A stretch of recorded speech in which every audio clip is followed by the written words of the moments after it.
The tiger.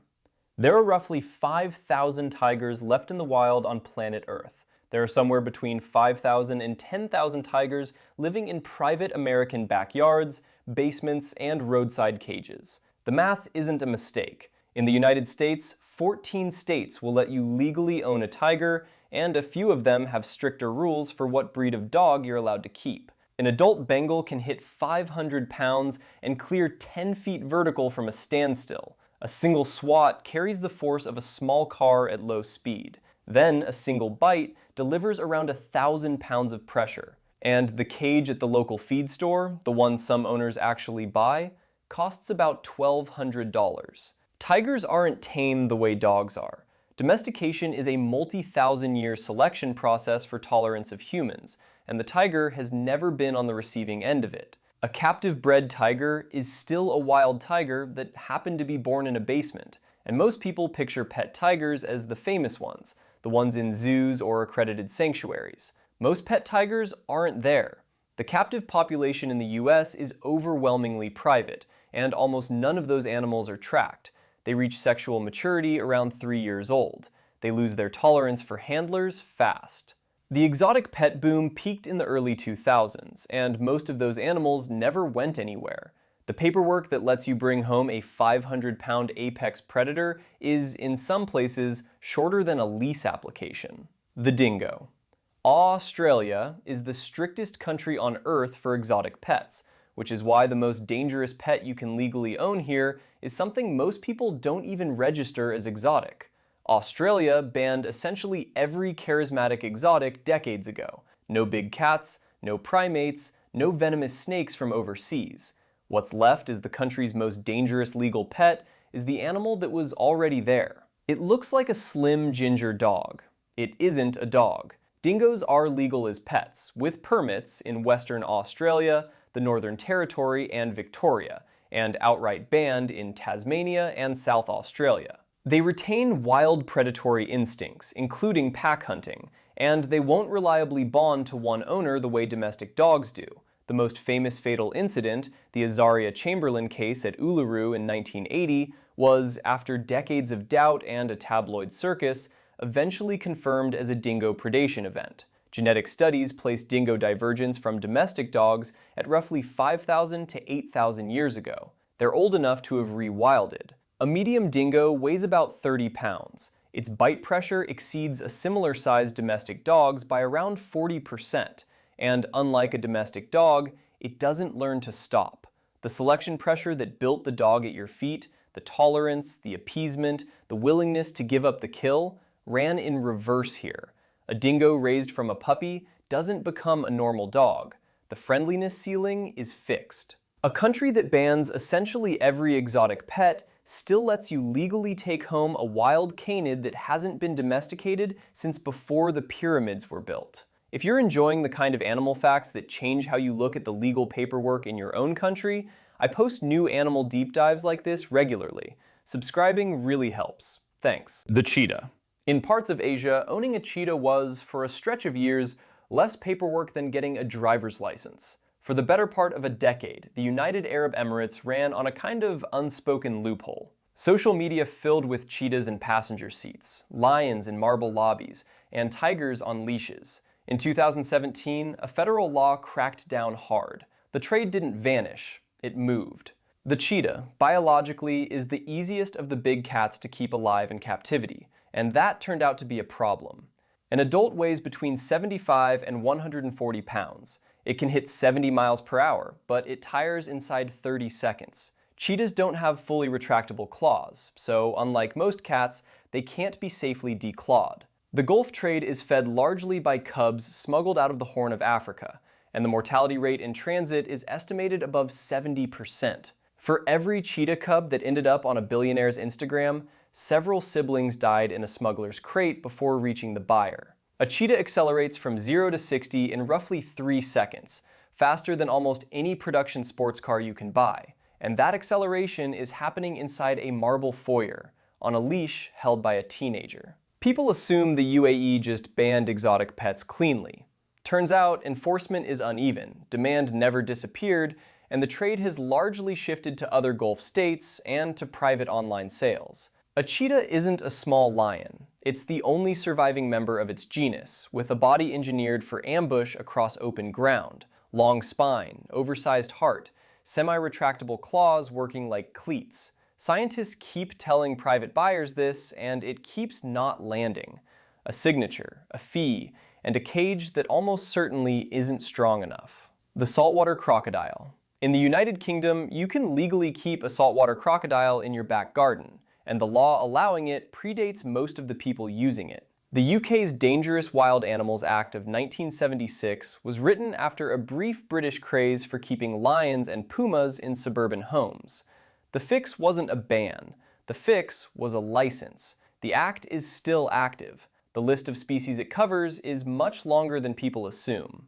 A DWA license requires a vet inspection, a secure enclosure, and insurance, and only around 200 of them are active in the UK at any given time. The species list includes big cats, venomous snakes, and crocodilians. Saltwater crocodiles are the largest living reptile, reaching 23 feet and over 2,000 pounds. Their bite is the strongest ever measured in any living animal, over 3,700 pounds per square inch, more than 5 times the force of a lion's jaws, on an animal that can stay underwater holding its breath for over an hour. A British couple can, with the right paperwork, legally own an animal that routinely kills more people per year than sharks. Most people assume the Dangerous Wild Animals Act is a ban list.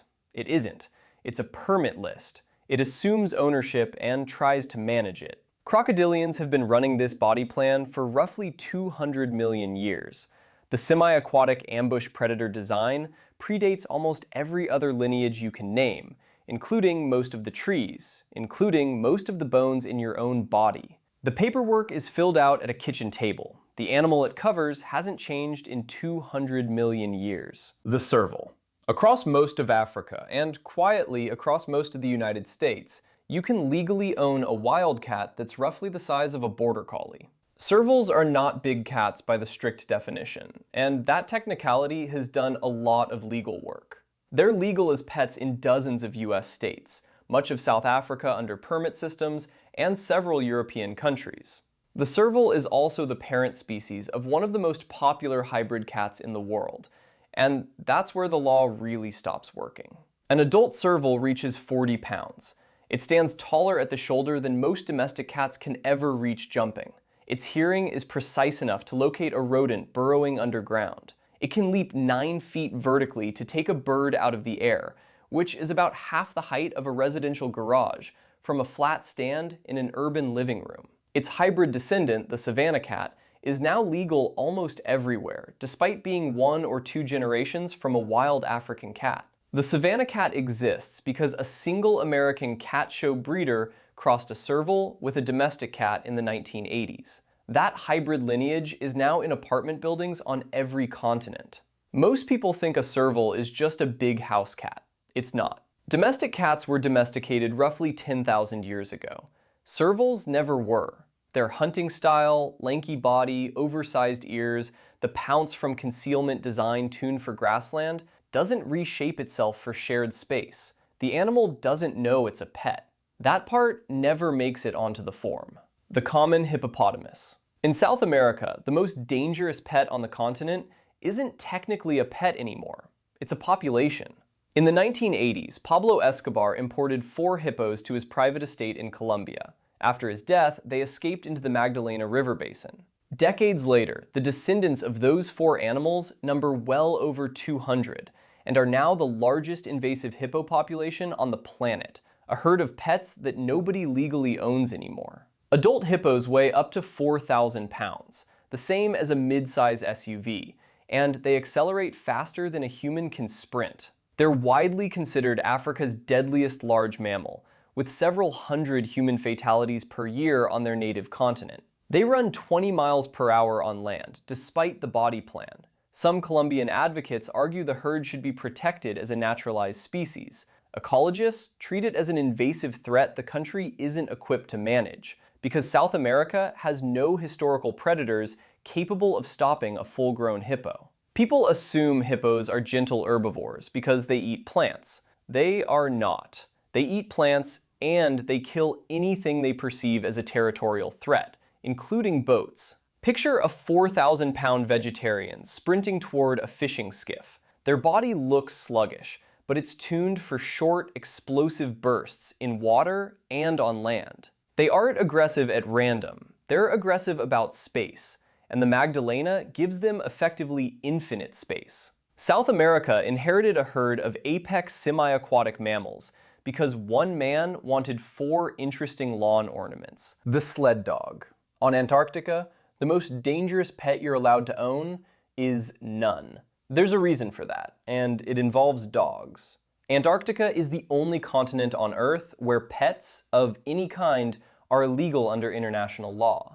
The Antarctic Treaty's environmental protocol, in effect since 1994, forbids any non-native species from being imported, including the working sled dogs polar expeditions had relied on for nearly a century. The reason wasn't that the dogs were dangerous to people. It was what they were doing to the seals. Sled dog teams crossed the continent from Amundsen's 1911 expedition until the early 1990s. The dogs carried canine distemper virus, which can jump to seals. British and Australian researchers documented seal carcasses chased and killed by dog teams during the era of working dogs on the ice. The last sled dogs were removed from Antarctica by April 1st, 1994. Sled dogs were on Antarctica for over 80 years before the treaty caught up to what they were doing to the local wildlife. A team typically ran 9 to 12 dogs, each capable of pulling roughly 150 pounds, across a continent that has no native land predators of any kind to balance them.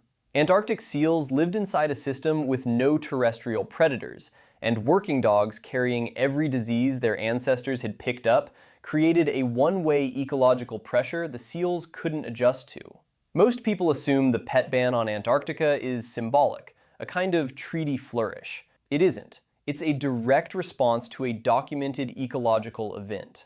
Antarctica is the only continent that has run the experiment of what if we bring our pets and written down what happened. The most dangerous pet on Antarctica was a good dog. That's why no one is allowed to bring a dog there ever again. The chimpanzee. There's one animal that shows up on the legal pet list of multiple continents, and it's the one biologists tell anyone who will listen never to bring home. Chimpanzees are legal as pets, with permits, in 14 US states, and several private collections in Europe under licensing systems. They aren't legal because they're safe. They're legal because the laws were written before anyone wanted to enforce them. Most people picture an adult chimp as a slightly larger version of the small ones in old TV ads. The math on that doesn't work. An adult male chimp weighs around 150 pounds and is, pound for pound, roughly 4 times stronger than an adult human. They reach the strength of an adult around age 5 and start challenging their human caretakers as a matter of course. The most cited modern incident, Travis, a Connecticut pet chimp in 2009, involved an animal that had lived inside a family home for over a decade before mauling a friend of the owner. The chimpanzee is the only species on this list that shares 98% of its DNA with the person filing the paperwork to own it.